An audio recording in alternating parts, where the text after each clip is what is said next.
শুনলাম international English language testing system দিচ্ছেন আর কি আইএলস। আমি আমার এক্সপিরিয়েন্স শেয়ার করি and some funny things that happen. আমাকে যখন প্রথম বলা হয় যে আইএলস দিবা তুমি, বাইরে চলে যেতে হবে, the first thing I found was IELTS কি, মানে এটা কীরকম এক্সাম, এখানে কী টেস্ট হবে। তবে জানতে পারলাম ও আচ্ছা, it's a test of my English language skills, that is listening, reading, speaking, writing. আচ্ছা, লিসনিং কি, যেটা আমি শুনবো এরকম কিছু একটা হয়তো হবে। রিডিং কি, ওরা মেবি আমাকে কোনো বই টই ধরাই দিবে যে পড়তে থাকো, কত পড়তে পারো, কে কত বেশি পড়তে পারো। আবার হয়তো রাইটিং এরকম হতে পারে যে আধা ঘন্টায় কে কত লিখতে পারে, কত ওয়ার্ডস লিখতে পারে। স্পিকিং হয়তো আমি মনে হয় এমিনেমের মতো র্যাপ করব, কে কত বেশি র্যাপ করে কত ওয়ার্ডস বলতে পারে। এ-লেভেলস দেওয়ার পরে আই হ্যাড দিস স্টেট যে এডুকেশন অ্যান্ড এক্সামস আমার কাছে মনে হতো খুব ক্রিটিক্যাল একটা জিনিস। নিজেকে অনেক ভয় লাগতো আফটার অ্যান এ-লেভেলস ম্যাসাকার যে কী না কী হবে। Upon family pressure, I decided to take on IELTS, and step one, I had to go to Nilkhet. কেন নীলক্ষেত? IELTS-এর বুকস কিনতে হবে। Amount of seriousness I saw in my parents about buying IELTS books, আমি ভাবতেছিলাম যে বই কেনার উপরেও কি আবার IELTS-এর মার্কিং আছে নাকি কোনো, কে কত বই কিনতে পারে। আচ্ছা, গেলাম নীলক্ষেত বই কিনতে, ফাইন। দেখতেছি না, অনেক সিরিয়াস, বইয়ের দোকান খুঁজতেছে ভালো মতো, কোন বইয়ের দোকানে বিশ্বাসযোগ্য আইএলটিএস বই পাওয়া যায়। তো আমি ভাবতেছি আচ্ছা, এরা কি বইয়ের দোকানদারদেরও কি আইএলটিএস-এর যারা এক্সাম নেয় তাদের সাথে কোনো কমিউনিকেশন আছে নাকি, যে এই দোকান থেকে কিনলে আপনি এক্সট্রা একটা স্কোর পাবেন হয়তো। দোকানে যাওয়ার পরে first thing I noticed was যে they have a lot of IELTS books, and এক একটা কোচিং সেন্টারের নাম বলবো না, they have big guide books. And আমি এত বই যখন দোকানদার যখন এতগুলো বই রাখলো আমার সামনে, আই ওয়াজ থিঙ্কিং মানে আমার নিজেরই ওজন হবে না বইয়ের ওজন যদি করি, এটা বাসায় কেমনে ক্যারি করে নিয়ে যাবো, এরকম আমার চিন্তা হইতেছিল। জাস্ট কিডিং, এত ছিল না, বাট ইট সিমড আ লট। মানে পড়াশোনার জিনিস আপনার হয় কি, দেখলেই মনে হয় যে আচ্ছা এত কিছু, এত হাজার পৃষ্ঠা আমি কখন পড়বো। তো আমি প্রচুর দুশ্চিন্তায় বইগুলা কেনা হলো। অ্যান্ড একটা কাজ করছিলাম, let me share with you. আমার একটা বাজে অভ্যাস আছে ছোটোবেলা থেকে, দ্যাট ইজ আমার বইয়ের ঘ্রাণ খুব ভালো লাগে। নতুন বইয়ের ঘ্রাণ is something very peeling to me. তো আমি কি করলাম, আইএলটিএস-এর যে বইগুলো আম্মু কিনবে বলে 9টা বইয়ের মতো সিলেক্ট করলো, আমি জাস্ট চিকন দিয়ে একটা সুন্দর করে একটা বই বের করে নাকে ধরলাম। তো ভাই, যেটা এক্সপেক্ট করতেছিলাম, মানে আমি তো অপ্রস্তুত হয়ে গেলাম। ব্যাপারটা অনেকটা এরকম, দ্য স্মেল ওয়াজ, নাই বলি, horrible would be a very let's word, and you know why. Whatever that experience, that was my first touch with IELTS, and it wasn't good. বই নিয়ে আসলাম, বই পড়া শুরু করলাম, and I was like, আচ্ছা আমার কয়েকটা এক্সাম হয়তো দেয়া লাগবে সবার আগে। তো the first section that I addressed, যেরকম আইএলটিএস-এর এক্সামেও হয়, দ্যাট ওয়াজ লিসনিং। তো লিসনিং যখন আমি প্র্যাকটিস করতে বসলাম বইটই দেখে, হোয়াট আই রিয়ালাইজড ওয়াজ যে বেসিক্যালি এক্সাম হলে they will let you use a microphone, যে মাইক্রোফোনে আপনি কোয়েশ্চেন শুনবেন অ্যান্ড অ্যান্সার শিটে রাফলি অ্যান্সারগুলো লিখে আরেকটা অ্যান্সার শিট, যেটা মেইন অ্যান্সার শিট, সেখানে আপনি ট্রান্সফার করবেন লাস্ট 10 মিনিটসে। তো এইটা আমি ভাবলাম যে আচ্ছা, আই নিড টু প্র্যাকটিস করার জন্য কী করতে হবে। দ্য গুড নিউজ ওয়াজ, প্রত্যেকটা আইএলটিএস-এর বইয়ের সাথেই ক্যামব্রিজের একটা সিডি দেওয়া হতো। আমাদের যে নীলক্ষেত থেকে বই কিনলাম সেখানেও দেওয়া ছিল। সো সিডি আমার কাছে একটা মজার জিনিস ছিল তখন, বিকজ সিডিতে তখন মুভি, গান অ্যান্ড স্টাফ ছোটোবেলা থেকেই আমার শোনার বা দেখার অভ্যাস ছিল। So I was thought, first time একটা পড়াশোনার সিডি পাইছি, রাইট। সিডিটা নিয়ে ঢুকাইলাম সিডি রম প্লেয়ারে। ঢুকানোর পর কি ম্যালফাংশন না কি জানি, সিডি কাজ করে না। I was like, seriously? মানে একটা বই কিনছি নীলক্ষেত থেকে for IELTS preparation, and CD কাজ করতেছে না। আমার তো মাথায় হাত, কি করবো এখন, হাউ টু প্র্যাকটিস। তখন দেখলাম যে না, কিছুদিন আগে তো আমি ইন্টারনেটে একটু টুকটাক ঘাটাঘাটি করতেছিলাম, তো I saw there were sample papers to take. So আমি যেটা করলাম, আমি কিছু স্যাম্পল পেপার্সের অ্যান্সার দিলাম নিজেকে মার্ক করার জন্য। এখানে একটা প্রবলেম হয়েছে আসল এক্সাম হলো লিসনিংয়ের, টেকিং ইউ রাইট দেয়ার। আমি যখন আইএলটিএস-এর লিসনিং এক্সাম দিই, এক্সাম পেপারে I had been practicing all these days with my speakers. I had 2 small edifier speakers back in those days.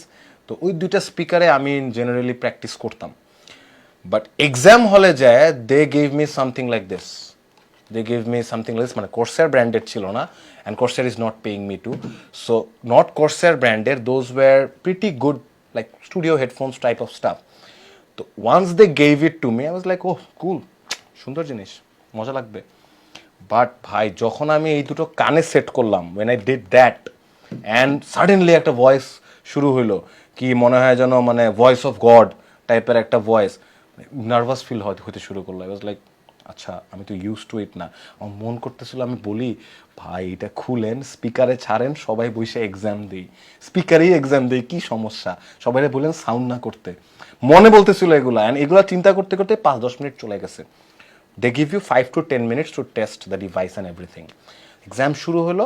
So ওই এক্সাম কেমনে কি হয় তা আরেক কন্টেন্টে বলবো, but the thing that help me push for a good listening exam was just exam 2 minutes ago I told myself, because it's all part of a practice process and strategizing yourself, যে you can do it, it's a very simple exam and you are prepared for it, so let's do it. So listening চলে গেল। if I remember my reading exam, আমি যখন বাসায় preparation নেওয়া শুরু করি রিডিংয়ের, I was very confident. কারণ কি, ছোটোবেলা থেকে কিন্তু আমরা প্রচুর কম্প্রিহেনশন সলভ করি। একদম ক্লাস 1 থেকে আমার মনে আছে কমপ্লিট ইংলিশ, ফান্ডামেন্টাল ইংলিশ, বিভিন্ন বইতে খালি কম্প্রিহেনশন, একের পর এক কম্প্রিহেনশন। তো আইএলসের রিডিং ফর্মেট যখন আমি আইএলসের প্রিপারেশন বুকস থেকে পড়া শুরু করলাম বা ইন্টারনেট থেকে, I thought it's going to be easy. And apparently at the exam হল, আমি যদি তার থেকে 1 মাস পরে নিয়ে যাই, এক্সাম হলে বসে আছি এক্সাম দিচ্ছি, it was easy for me, but it wasn't made easy that easily. That's the catch. 1 মাসে I had to learn time management, যেটা রিডিংয়ের অনেক ইম্পর্ট্যান্ট একটা জিনিস। I had to learn how to read passages smartly. I also had to learn যে এত যে 11 থেকে 12 টাইপের কোয়েশ্চেন আছে রিডিংয়ে, কোনটা কোন এফিশিয়েন্ট ওয়েতে ট্যাকেল করা যায়। সো এই 3টা factor I had to learn within that 1 month practice, and I did my preparations very seriously. So 3টা প্যাসেজ থাকে, basically 1 আওয়ারের exam.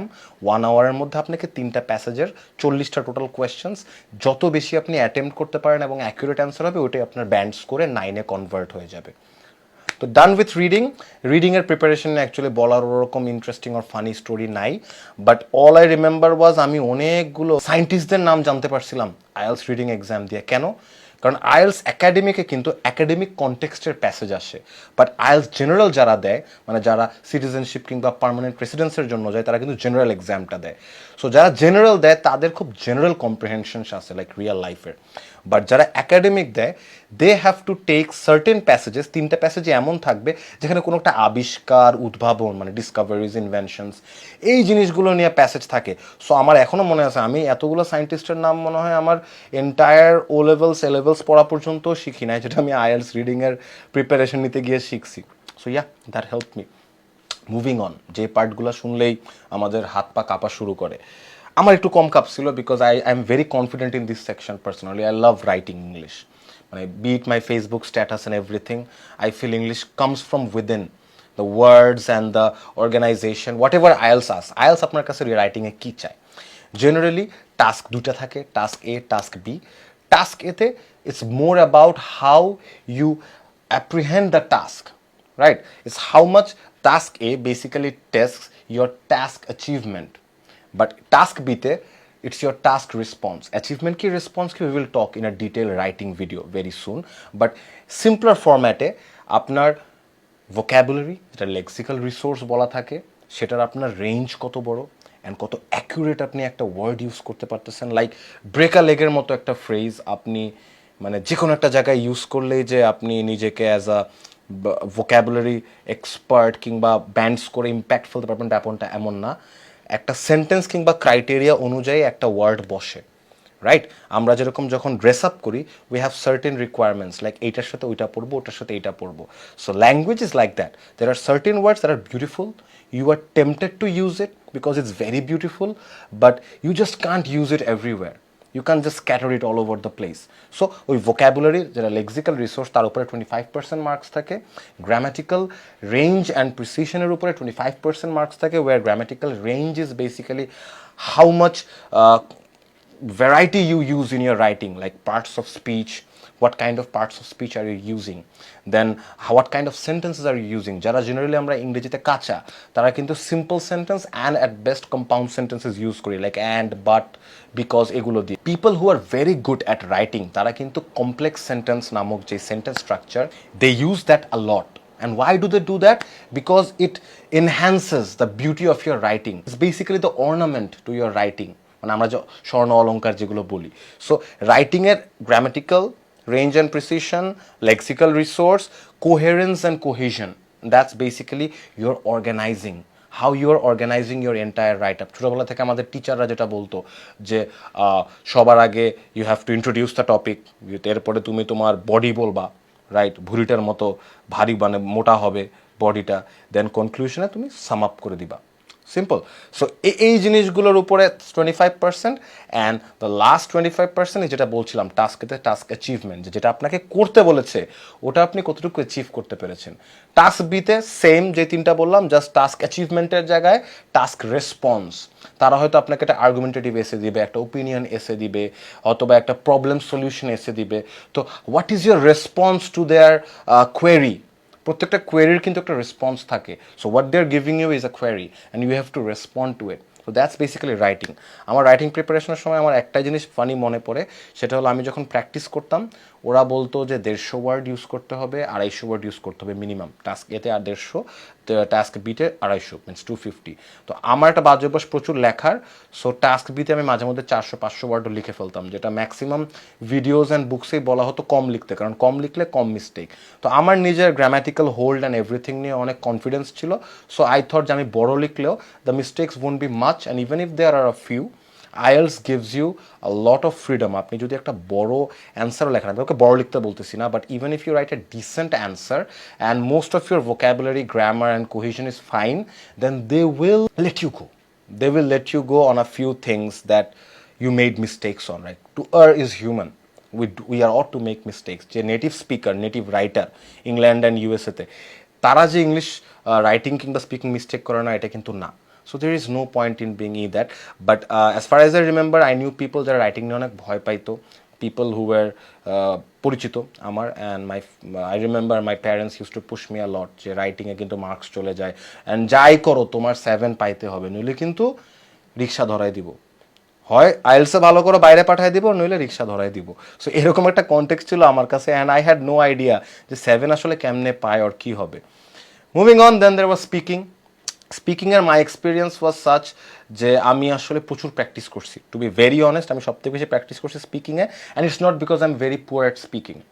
I believe I was very good at speaking always, most of the time, but still I practiced a lot of speaking because I enjoyed it. Maybe when you start enjoying something, you practice that the most. You don't practice the things that seem complex to you that you need to practice more, but you practice things that you like. এই জন্যই কিন্তু এক্সামের আগের রাতে আমরা যে অঙ্কগুলো আমাদের টাফ লাগে ওইগুলো বেশি করতে হয়, কারণ এতদিন আমরা এটা হার্ড ওয়ার্ক করি নাই ওই ম্যাথসগুলো নিয়ে, করছি যেগুলো পারি, রাইট? সো এই টেন্ডেন্সিটার কারণে হয় কি, ইজি পার্টটা যেটা আপনার ভালো লাগে ওইটা আপনি বেশি প্র্যাকটিস করবেন। So I practice speaking a lot. There was a stage I remember during my 1 month প্রিপারেশনস, আমি ওয়াশরুমে আয়নার সামনে, নিজের রুমে আয়নার সামনে লজ্জা পেতাম যে যদি কেউ রুমে ঢুকে যায় বলবে কী করতেছে। তো আমি ওয়াশরুমে যেটা করতাম, আমি আয়নাতে নিজেই এক্সামিনার হয়ে যেতাম, নিজেই স্টুডেন্ট হয়ে যেতাম।